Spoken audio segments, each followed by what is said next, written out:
Bate-papo das 6. Oferecimento Uniscan, diagnóstico por imagem.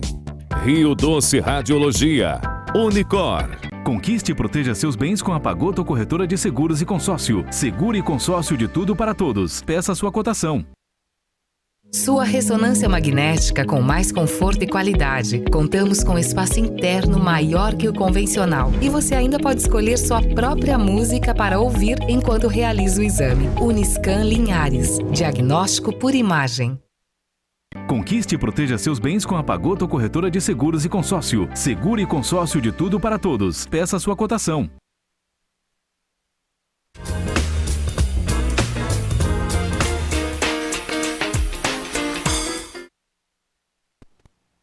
Olá, boa noite a todos. Bem-vindos a mais um programa Bate-Papo das 6, a Quinta da Lei, aqui na TV Sim, seu canal do Espírito Santo, essa da Terra, na Rádio Vivo FM 106.1 e no YouTube. Eu sou Tiago Durão Pandini, e apresentando junto comigo o programa Doutora Amanda Dias Casagrande.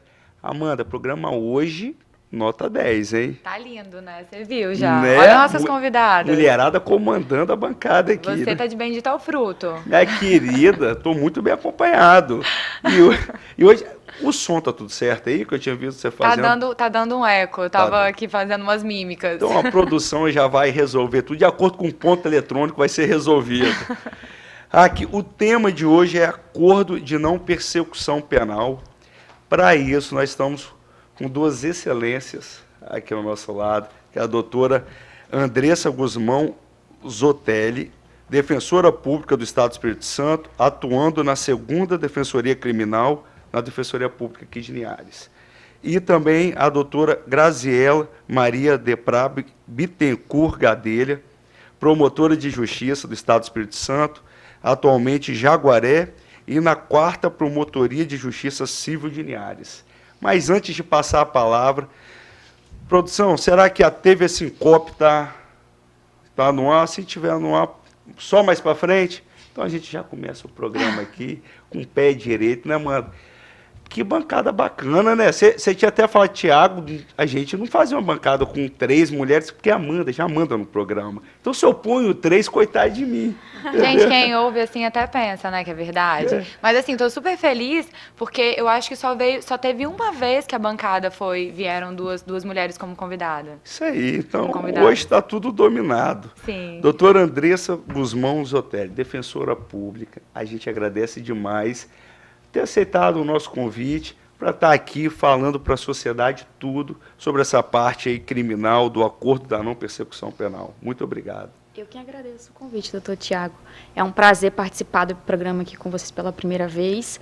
Falar um pouquinho sobre um tema que se mostra de suma importância na atualidade e também falar um pouquinho da minha instituição, né, que é a Defensoria Pública. Isso aí, muito respeitado, né, por sinal. Doutora Graziela, um prazer tê-la aqui conosco. Você já é de casa, né? Eu mesmo já assisti você participando de programas aqui. Então, mas com a gente, né, nessa bancada aqui é a primeira vez, e a gente agradece muito por ter aceitado o convite.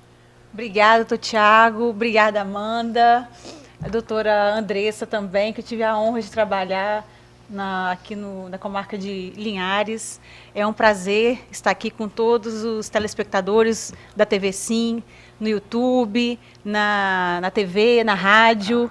Agradeço o prestígio de vocês, o convite, e espero explicar um pouquinho da atuação do Ministério Público na seara criminal e como é importante esse novo momento que o Brasil está vivenciando, que é essa era dos acordos. Muito bacana. E se você tiver qualquer dúvida, quiser mandar pergunta, fique à vontade. O telefone é 996224547. Doutoras, como é de praxe aqui já no programa, já colocaram a TV Sincope, aí, Thiago. A TV Sincope tá no Amanda, Quinta da Lei, tá cheia ali ainda. Tá bombando, né? Que é quinta sem lei depois das 7 da noite, né? Aí fica mais cheia ainda essa BR-101. Mas o trânsito tá fluindo bem, mas assim, tá bem carregado. Tem bastante gente. E dessa vez não tem acidente, né? Igual da semana passada. Semana passada teve um triste acidente, mas essa semana está mais tranquilo, as pessoas que estão indo lá para a capital, para o sul do estado. Eu acho que era mais um sinal, viu, Amanda? Porque eu ia até falar, quando a gente começa o programa, normalmente a BR está bem livre. só fica cheio quando a gente está chegando ao programa. Que a gente já passa aquele Que a aperto, gente né? Que passa- parece que não vai dar tempo. Sinal não abre, é um monte de gente, mas hoje está tranquilo. E aí vamos lá, né, falar um pouquinho da trajetória, da Sim. vida de vocês. Doutoras, antes mesmo de a gente começar o programa, fala um pouquinho para os nossos ouvintes e telespectadores sobre a trajetória e a vida de vocês. Posso começar com você, doutora Graziela? Perfeitamente. Eu tenho uma grata satisfação de ser representante do Ministério Público, estou representante, eu sou do concurso de 2010, eu tomei posse em 2012, esse ano faço 10 anos de carreira dentro do Ministério Público do Estado do Espírito Santo. E é impressionante a gama de atribuições que o Ministério Público possui. Quando a gente vai trabalhando nas comarcas, no interior, a maior parte do tempo da minha carreira dentro do Ministério Público foi trabalhando no interior. Eu respondi por Santa Maria de Itibá, Pedro Canário, Montanha, São Mateus, Jaguaré, onde sou titular, Linhares, também na Grande Vitória. E é muito gratificante a gente lidar com o público, atender as demandas, proteger os direitos e as garantias fundamentais das pessoas. Na seara criminal, especificamente, que é o tema que a gente está tratando aqui hoje, a gente pensa assim, o Ministério Público é o órgão acusador, ele quer o mal. Não, a gente tem que velar pelos direitos, tanto das vítimas, dos acusados, de quem responde por uma ação penal. Então, a atuação do Ministério Público é muito nobre, e essa atenção com o interesse público, a tutela coletiva, toda essa gama de atribuições que a Constituição de 88 conferiu ao Ministério Público, de grande responsabilidade dos membros, e a gente tenta trabalhar da melhor forma possível, com a máxima presteza.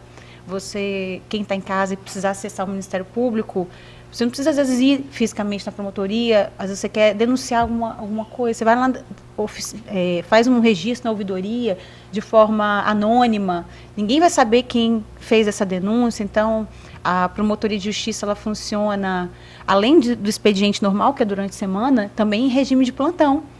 Então, por exemplo, nas audiências de custódia, a pessoa é presa hoje, ela tem 24 horas para ser apresentada para um juiz.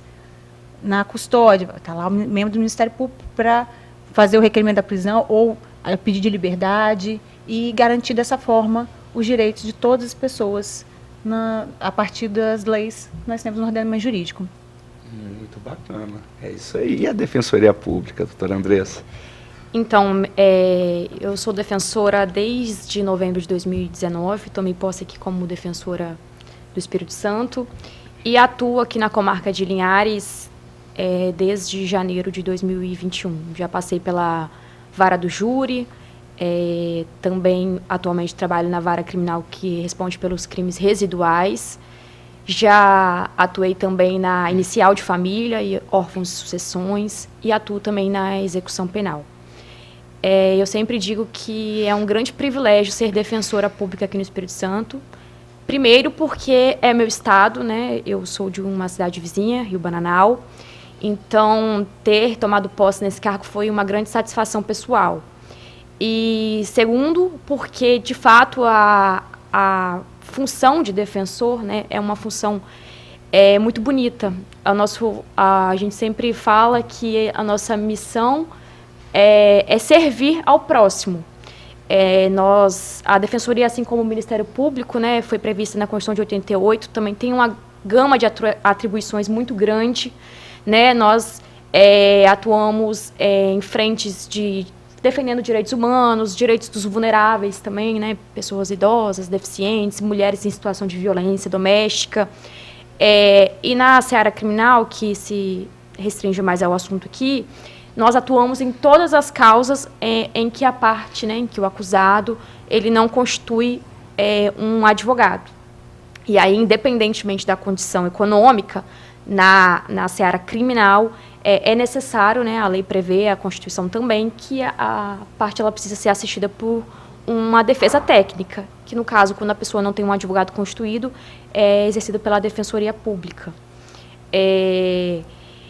E além disso, né, em relação à Defensoria, é importante também dizer, né, se colocar aqui à disposição, que, igualmente ao Ministério Público, nós também temos vários canais de acesso, né? Hoje, a Defensoria Pública ela vem atuando de uma forma de facilitar, de fato, o acesso do cidadão à instituição. E aí é por isso que nós temos o atendimento via site, via chat, via WhatsApp e também os atendimentos presenciais. E é uma gama de trabalho muito grande, na verdade. A instituição hoje encontra-se um pouco defasada. Fala-se aí em um próximo concurso para tentar dar vazão a essa grande demanda, porque hoje realmente a demanda da instituição é muito grande, porque ela atua em favor daquelas pessoas necessitadas, né, pessoas hipossuficientes economicamente, que não têm condições de pagar um advogado e muitas vezes elas acabam não fazendo valer os direitos previstos na lei por conta dessa dificuldade de acessar o judiciário, e é para isso que a nossa instituição trabalha, para dar voz às pessoas que precisam. Muito bacana. E são trabalhos muito bonitos e importantes, né? 100%. E a gente fala da Defensoria Pública, você percebeu, será que a doutora percebeu, após a pandemia, a procura ficou maior ainda? Sim, eu até comentava com o senhor aqui antes de iniciar que, de fato, a nossa percepção enquanto defensores é que realmente a demanda aumentou muito. A pandemia, ela empobreceu, né, as famílias, e cada vez mais as famílias se veem necessitadas de se socorrer da Defensoria Pública para ingressar no judiciário, seja para negociar uma dívida, seja para pedir um medicamento ou até mesmo uma cirurgia que está sendo negada pelo Sistema Único de Saúde, uma demanda de infância, por exemplo.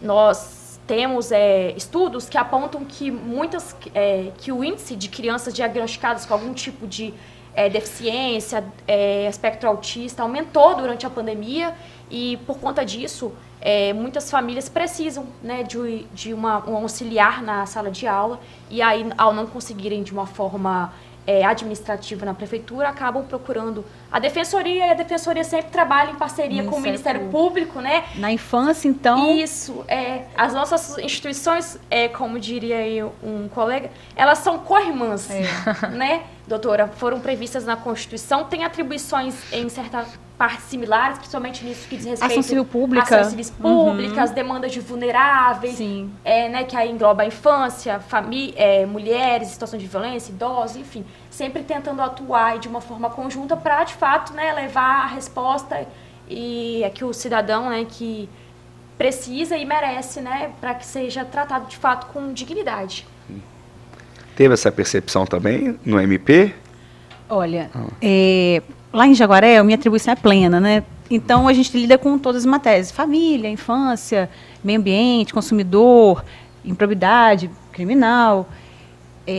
O que chamou a atenção foi a situação de vulnerabilidade de mulheres, a violência doméstica, e de crianças. Muito uma questão de abuso, de violação de direitos, algum tipo de um estresse maior das crianças dentro de casa.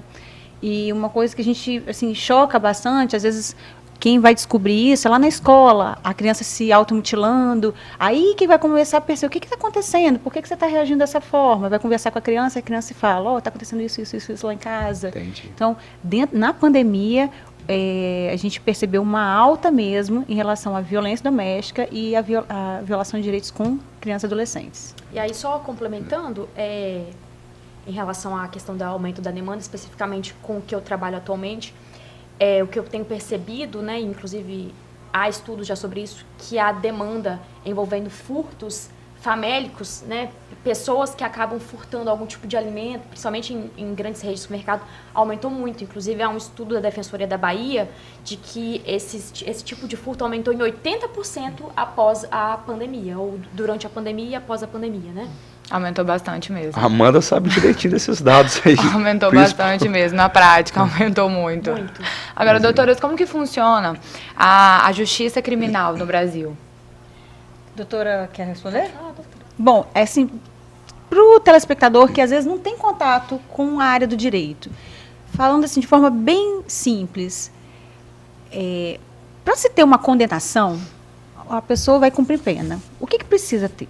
Primeiro, tem que ter uma ação penal. Só que como é que se dá essa ação penal? É com uma denúncia, com informação? Não, a gente tem que ter provas mínimas.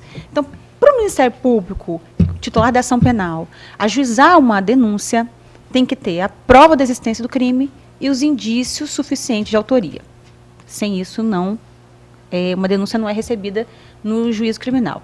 E para ter isso, geralmente, a gente tem uma investigação prévia, feita a cargo da polícia. A Polícia Civil desenvolve o inquérito policial para arrecadar esses elementos de prova, ou às vezes já tem o auto de prisão em flagrante, então só com aquele auto de prisão em flagrante já tem elementos para oferecer a denúncia, e aí tem a denúncia, inicia o processo. Vai vir resposta à acusação, se o acusado não tem condições de custear, como a doutora Andressa já falou, a Defensoria Pública vai assistir a maior parte dos assistidos no juízo criminal é da Defensoria, vem a resposta à acusação e a partir daí a gente vai ter a fase de instrução, produzir prova, ouvir as pessoas que presenciaram, que têm algum conhecimento sobre o fato, terminada a instrução, produzir algum laudo, às vezes o laudo não foi produzido na esfera policial, lá na fase pré-processual, ele vai ser encaminhado em juízo. Então, sem o laudo, eu não consigo ter uma condenação, às vezes, conforme for o crime. E, ao final, uma sentença. E, a partir daí, se houver uma irresignação, ou seja, não concordei com a sentença, apela, aí tem os recursos cabíveis. Então, em suma, é assim que funciona. Só que hoje a gente está vivenciando um momento mais diferenciado, que é da justiça negocial. A justiça negocial, a gente abre mão desses direitos e garantias fundamentais que são protegidos no processo de direito de recurso, de produzir prova, de ter uma instrução completa, para se fazer um acordo e aí, havendo também os elementos para oferecer denúncia, porque o Ministério Público só pode oferecer acordo se ele estiver com os elementos suficientes para oferecer uma denúncia. Sem isso, não pode oferecer um acordo. Então, havendo prova da existência do crime, indício suficiente de autoria, se for do interesse do imputado, da pessoa que está sendo investigada, assistido por um advogado, é possível fazer um acordo de não persecução penal. Não são todos os crimes, são alguns crimes, a gente tem os requisitos legais. E aí, feito o acordo, é requerida uma audiência para ter a homologação desse acordo. Para quê? Só para o juiz homologar? Não. Para ele aferir duas coisas importantíssimas, que é a voluntariedade. A pessoa que fez o acordo, o investigado, ele queria mesmo fazer um acordo? Ou foi pressionado para fazer? Então, a voluntariedade é um elemento fundamental para se aferir no momento da audiência judicial. Por isso é que tem que estar presente o advogado. E aí o juiz, verificando que o acordo é regular, preenche os requisitos, que as cláusulas não são deficientes ou abusivas, homologa, cumprido o acordo pelo juiz da execução, finaliza e ele não vai responder mais por aquilo. O Ministério Público se comprometeu em não ajuizar uma ação penal e tem diversos desdobramentos. Bacana. Então, já deu uma pincelada, né? É bom que a gente deu essa resumida, do início ao fim, só que agora a gente fala um pouco mais específico, até mesmo, doutora Andressa, a gente fala dos requisitos, né? Quais seriam os requisitos para que pudesse ser feito o acordo de não persecução penal. Mas o ponto eletrônico diz que o primeiro bloco passa rápido, né? Fácil. Não, é um tapa, é isso aí. E quando o bate-papo é bom, passa mais rápido ainda. Então aqui a gente vai para o intervalo, é um minutinho, voltamos já.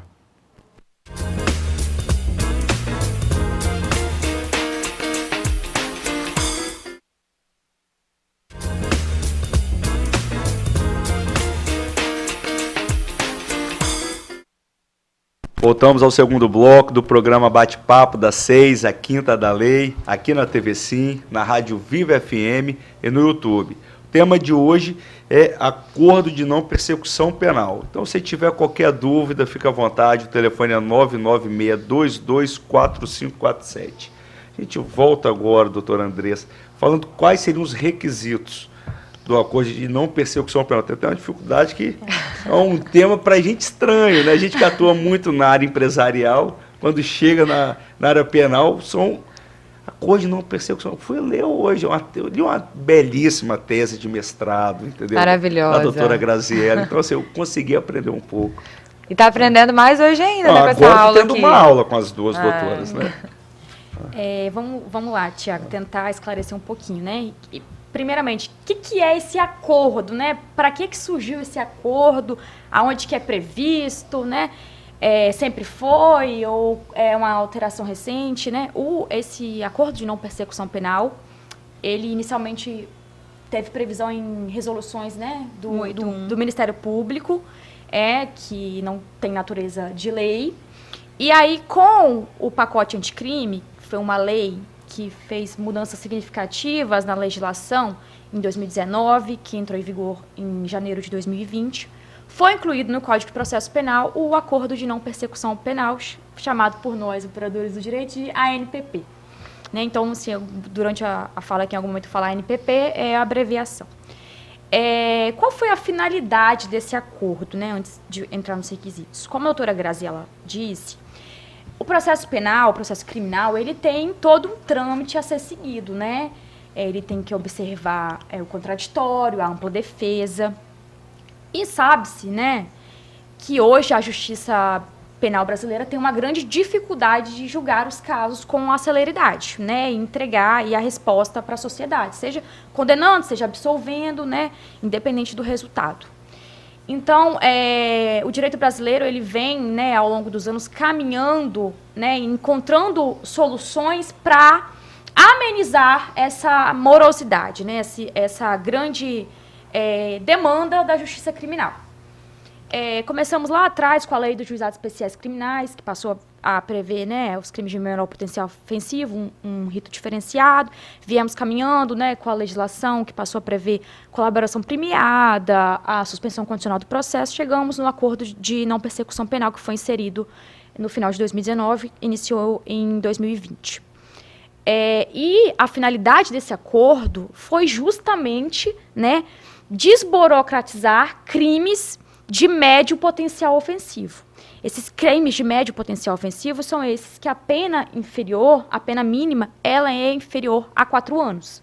E são nesses casos, né, vão partir desse pressuposto para ser possível a celebração do ANPP.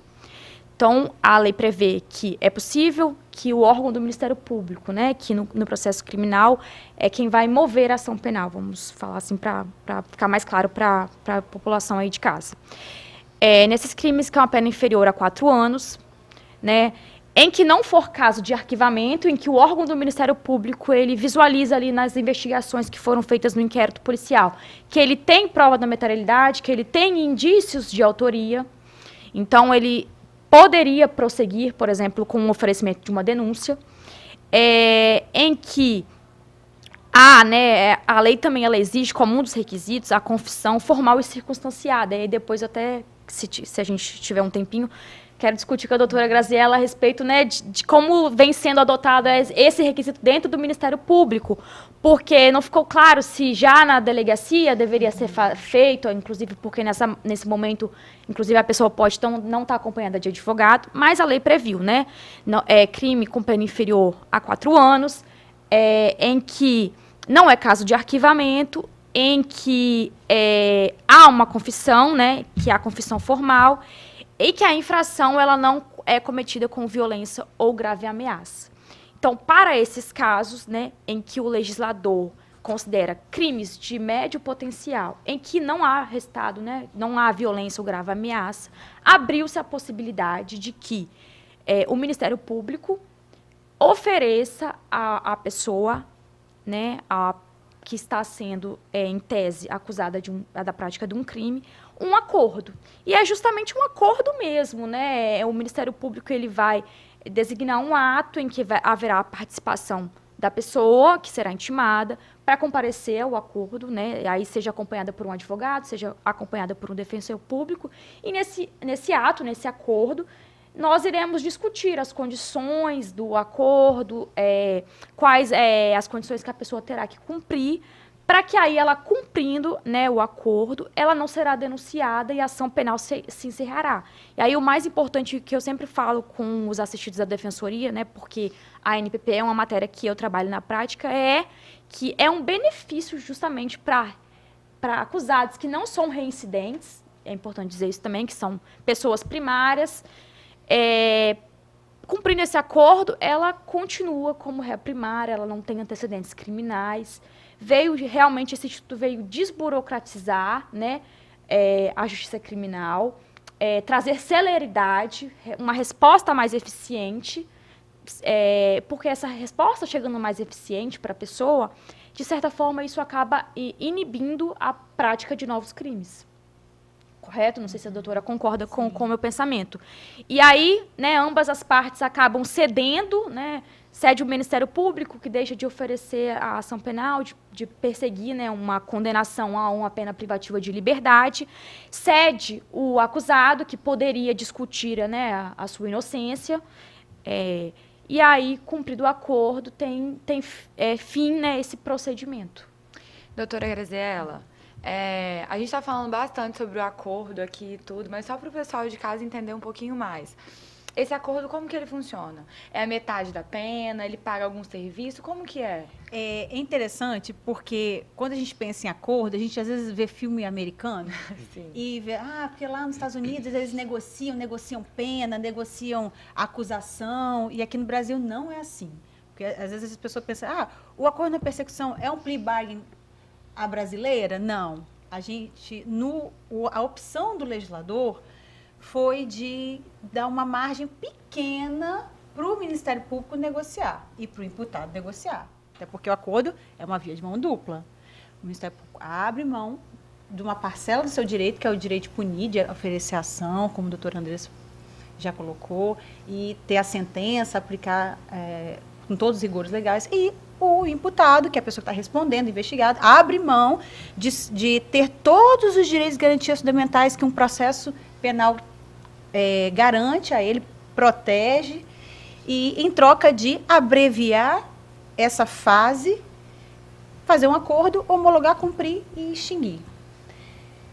No Brasil, o Ministério Público não pode negociar pena. Então, a pessoa não vai sair como nos Estados Unidos, que de um acordo, que é o plea bargain, por exemplo, você sai preso de lá, vai direto para cumprir pena na penitenciária federal. Por exemplo, aqui não temos isso. O que se negocia são equivalentes funcionais à pena.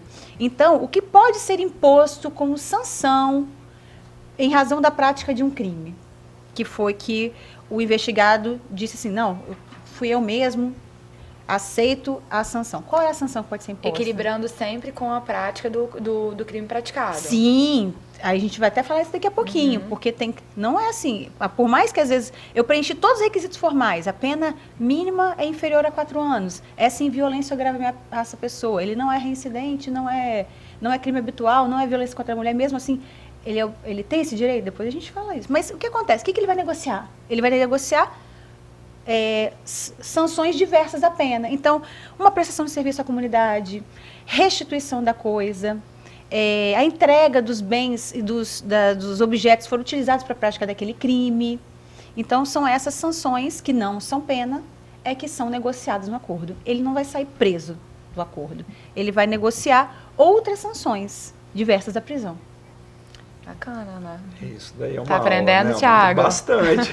Agora, doutora Andressa, você havia falado que na teoria isso veio para poder desburocratizar realmente. Na prática, está funcionando? Está sendo dessa forma? Sim, na prática o que nós vemos é que, de fato, né, muitos casos estão realmente terminando no acordo de não persecução penal, né, em que o membro do Ministério Público oferece e o imputado ele aceita, cumpre as condições e, de fato, aquele procedimento, né, que não chega nem a virar uma ação penal, ele se encerra, né. O que nós temos visto na realidade da Defensoria Pública é que a lei ela acabou deixando algumas lacunas, né? E aí essas lacunas acabam gerando alguns entraves, que eu havia dito em relação à confissão. Porque a lei, por exemplo, ela prevê que há necessidade de confissão formal para que haja a celebração do acordo de não persecução penal. E aí alguns membros do Ministério Público entendem essa exigência como se, de antemão, ao pegar o inquérito policial, ele já tivesse que ter a confissão no inquérito policial. E aí, inclusive, esse caso, caso semelhante já chegou ao STJ, e aí há um HC do ministro Rogério Schetti, em que ele fala, né, que na interpretação dele, né, não é essa a posição que deve ser adotada. A lei exige sim a confissão formal, mas ela não exige a confissão na esfera policial. Porque lá na esfera policial, o imputado, ele não necessariamente ele tem que estar acompanhado por um advogado ou um defensor. E muitas pessoas, né, nem sequer sabem da existência de um acordo de não persecução penal e muito menos que, para ele ter direito a esse acordo, ele tem que confessar. Então, o que o ministro do STJ disse é o seguinte, que tem que ser oportunizado ao imputado ao conhecimento de fato de que o crime dele, né, o ato por ele praticado, se enquadra na possibilidade de realizar uma NPP e que para isso ele precisa confessar. E aí que ele poderia confessar também nesse ato destinado para a celebração do acordo e não necessariamente no inquérito policial. Doutora Graziela, qual seria o juízo competente? São 2 juízos. Certo. E aí eu tenho até uma crítica, porque como a gente não negocia pena, a gente negocia equivalente funcional de pena, prestação de serviço à comunidade, reparação do dano, essas outras sanções diversas da pena, não tem, a lei ela previu que o juízo que tenha a competência para apreciar a denúncia, se não fosse um acordo, seria aquela denúncia, aquele rito normal. Esse é o juízo competente para fazer a homologação do acordo. E para aferir o cumprimento do acordo, a lei previu que o juiz da execução penal faça a fiscalização do cumprimento do acordo. Porém, aí eu lanço uma crítica, porque se a gente não tem uma pena propriamente dita, por que é o juiz da execução? Então, não haveria problema nenhum do próprio juízo que homologou o acordo fazer a fiscalização e encerrar aquele procedimento, mas não é assim que funciona. A gente tem 2 juízos. Então, vai ter um juiz que vai homologar um juízo específico e um juízo que vai fiscalizar, que é o juízo das execuções penais. Inclusive, doutora, o que a gente vê na prática é que esse sistema que foi adotado pela lei acaba dificultando e confundindo as pessoas, porque o imputado, ele celebra um acordo no Ministério Público e aí ele tem que participar de uma audiência no juízo que vai homologar, que é um juízo criminal. Aqui em Ares, por exemplo, é homologado na primeira em relação aos crimes de trânsito e homologado na terceira em relação aos crimes residuais. E aí, para ele cumprir, para ele comprovar as condições, é perante o juiz da execução, e aí ele já não sabe mais aonde que ele confunde, tem que ir, né? Para quem que ele tem que entregar o comprovante, e o que acaba dificultando, de fato, na prática, né, para as pessoas conseguirem entender e darem fim realmente ao prosseguimento, porque muitas vezes a pessoa cumpre, mas ela já acabou se perdendo aonde que ela tem que comprovar. Isso. E é importante a questão da comprovação, porque se o investigado que fez o acordo não comprovar, não cumprir as obrigações, vai gerar uma rescisão daquele acordo. E aí, se houver rescisão do acordo de não persecução penal, o que acontece? O Ministério Público vai oferecer denúncia, até porque ele tem todos os elementos para oferecer, e aí vai ter algumas sanções que vão estar fixadas no acordo de não persecução penal. Por exemplo, ele não vai, ainda que a pena possibilitasse, em tese, esse direito, ele não vai oferecer uma suspensão condicional do processo. É uma das sanções que a lei prevê. E o juiz, ele pode se recusar à homologação desse acordo? Sim. Se o juiz verificar que nessa audiência foi designada para aferir a vontade dele, ele queria fazer esse acordo, nessa audiência ele vai aferir também a legalidade do acordo. Era caso de acordo de não persecução penal? Essas cláusulas, elas estão conferindo uma devida proteção para a sociedade em relação a esse crime?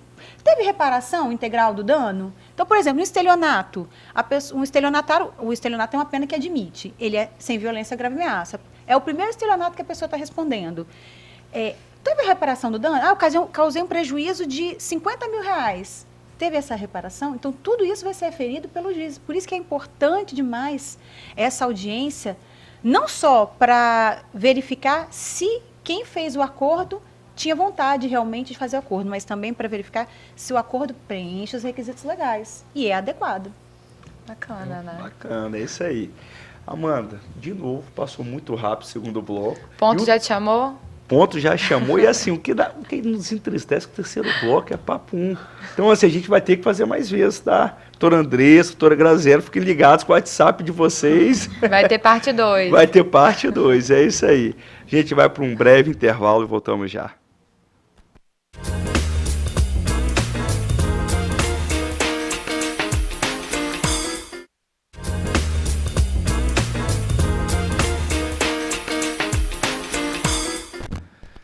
Voltamos com o terceiro e último bloco do nosso programa Bate-Papo das 6, a Quinta da Lei, aqui na TV Sim, na Rádio Viva FM e no YouTube. O tema de hoje é acordo de não persecução penal, e o terceiro bloco passa rápido demais, é ligeiro, para no final todo mundo mandar aquele beijo, né, abraço, os filhos estão assistindo, é um fã-clube, né, Amanda? Vovó, mamãe, tem. Luciana, Carol. Eles têm carteirinha do Bate-Papo das 6. Fã de carteirinha. Lá em casa, na casa de Tiago, eles ficam tudo ligados. Todo mundo acompanha a gente. E aí eu acho bacana, doutora Andressa, a gente falar nesse terceiro bloco, inicialmente, quais crimes que não caberiam esse acordo. Sim. A lei também, né, previu casos em que não pode, né, condições que não podem estar presentes porque funcionam como impedimento para a celebração do ANPP. E aí, por exemplo, em casos de réus, de acusados, reincidentes, né, então pessoas que já tiveram uma condenação anterior criminal, a lei não possibilita a celebração do ANPP. Também não é cabível em casos de crime que envolvam violência ou grave ameaça, como eu disse anteriormente. E a lei também previu que não é cabível a celebração de ANPP em casos de crimes envolvendo violência doméstica ou com algum crime praticado contra a mulher em razão da condição do sexo feminino. Então, a lei já previu de antemão em que, nesses casos, justamente porque o intuito do acordo é trazer para certos crimes uma punição necessária e suficiente para a repressão e prevenção do crime. E aí entendeu-se que, nesses casos, a celebração do acordo ela não é suficiente, né, para prevenir e reprimir a prática de novos crimes, seja pela pessoa que já tem um histórico de crimes, né, que praticou alguns crimes, seja, né, por ser crime envolvendo violência ou grave ameaça ou mesmo violência doméstica. No dia a dia, assim, quais são os crimes mais comuns que vocês veem realizando este acordo? Muito furto, estelionato, bastante. Tem uma autorização até das tribunais superiores quanto ao tráfico privilegiado, que caberia privilegiado. Também. Os crimes de trânsito, né? Embriaguez ao volante, dirigir sem habilitação. E aí, no Código Penal, né? Inclusive, fala-se que 70% dos crimes previstos pela legislação brasileira são passíveis de ANPP, desde que não haja um impedimento desses que foram citados. E aí, abrange, como a doutora Graziella falou, o furto, o estelionato, a receptação, crimes contra a administração pública, por exemplo, peculato. Crimes ambientais. Quase todos da lei de crimes ambientais autorizam em tese, né, em razão da pena, o acordo na persecução penal. Até porque a doutora já falou, se for reincidente, se for um crime habitual, não cabe o acordo de não persecução penal. Exatamente. E se for aqueles crimes repugnantes pela sociedade? Sim. Por exemplo, crime de injúria racial. O crime de injúria racial, apesar da pena mínima ser inferior a 4 anos, apesar de ser praticado sem violência ou grave ameaça à pessoa, mesmo se a pessoa não for reincidente, não for um criminoso habitual, a orientação que tem, a gente tem 2 recomendações de Ministério Público, por exemplo, o Ministério Público de São Paulo recomenda que os membros não façam nenhum tipo de transação em matéria criminal envolvendo crime de injúria racial, até porque o Supremo Tribunal Federal considerou que o crime de injúria racial é uma espécie de racismo. Então, isso foi uma vitória para a sociedade, essa adequação que foi feita pelo Supremo Tribunal Federal em relação ao crime de injúria, mesmo que ele tenha uma pena menor, a orientação aos membros do Ministério Público é que não seja firmado um acordo na persecução penal. E achei interessante, Tiago, você tocar nesse tema, porque, inclusive, essa é uma omissão da lei. A lei ela não vedou expressamente a possibilidade de acordos de não persecução penal em crimes hediondos e equiparados. E aí, inclusive, há uma discussão, né? Há, inclusive, alguns ministérios públicos que já orientam os membros a não celebrarem, né? Mas o que se discute justamente porque em matéria penal não é possível fazer uma interpretação restritiva. Né? Em caso de omissão, abre-se para o imputado uma interpretação extensiva e a seu favor, e não em seu desfavor. E aí, justamente, é nesse ponto que surge essa celeuma. A lei não previu expressamente, né, que não é cabível. E aí, por exemplo, nós temos o crime de porte de arma de uso proibido, né? É um crime, digamos, corriqueiro, que é previsto como hediondo, né? E a lei ela não vedou a celebração do acordo para esses casos, por exemplo. E se o órgão do Ministério Público se recusar a fazer, né? A lei também já previu um instrumento que é o pedido de revisão, quando o membro do Ministério Público ele não oferece esse acordo de NPP, cabe ao imputado a possibilidade de pedir que esse procedimento ele seja enviado ao órgão revisor do Ministério Público para que lá se averigue se de fato cabe-se ou não cabe a celebração desse acordo, né?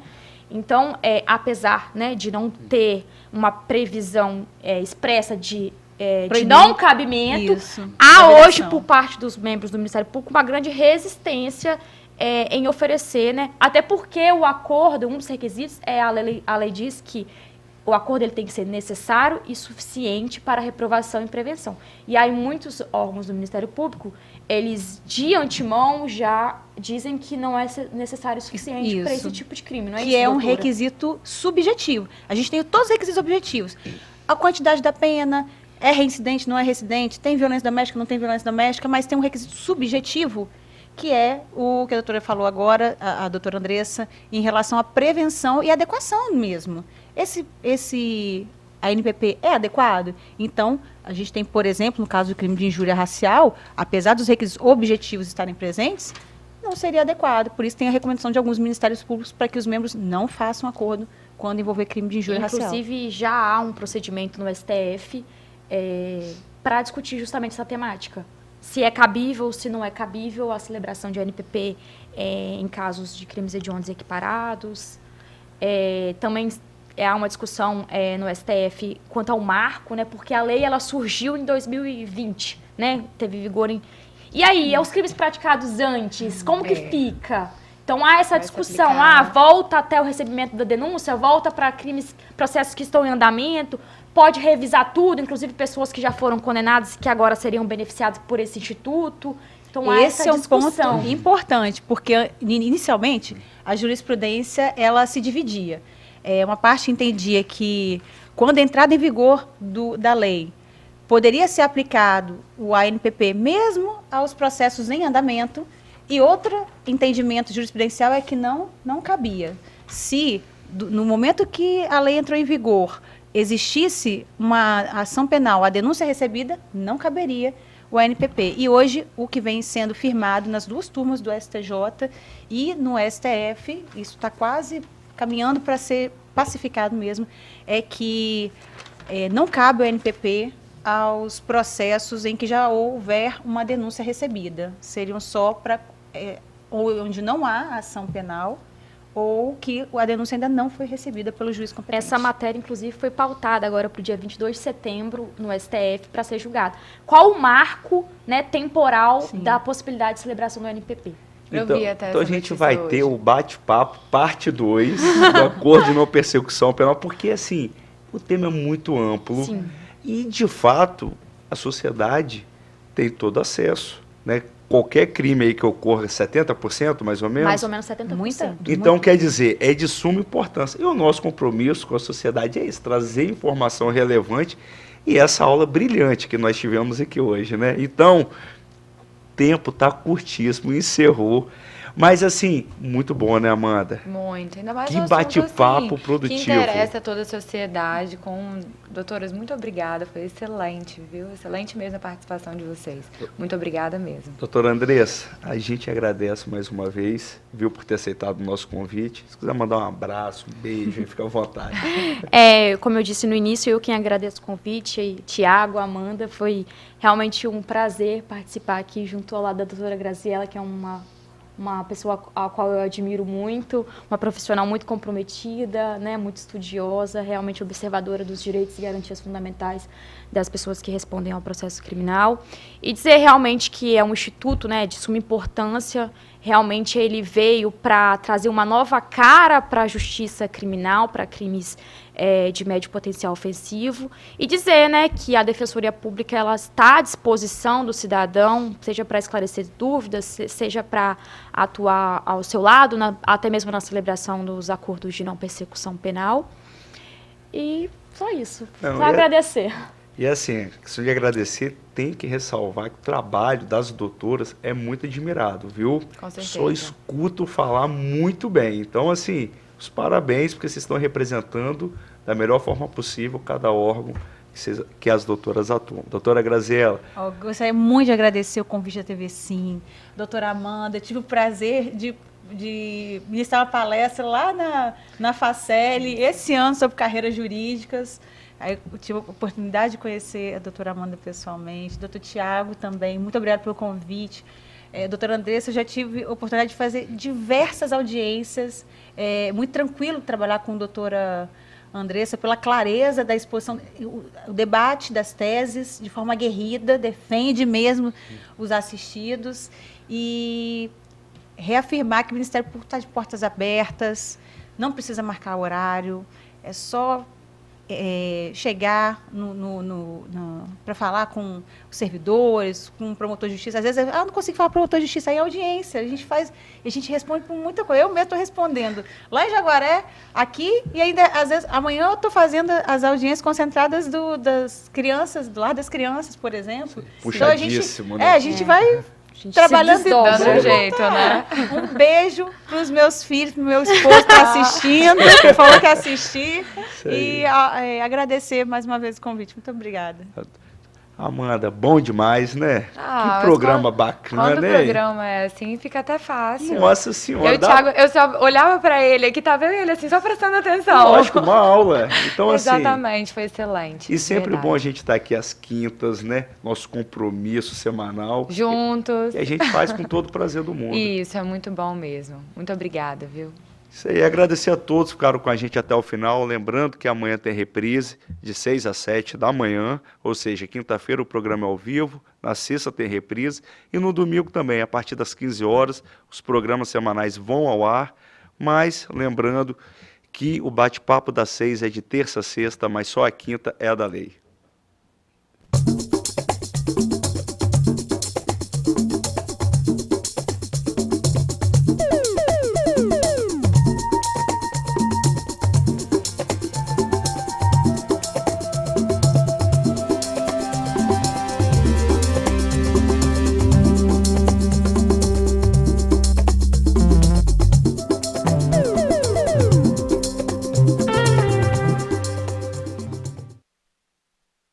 Bate-papo das 6. Oferecimento Uniscan, diagnóstico por imagem. Rio Doce Radiologia. Unicor. Conquiste e proteja seus bens com a Pagotto Corretora de Seguros e Consórcio. Seguro e consórcio de tudo para todos. Peça sua cotação.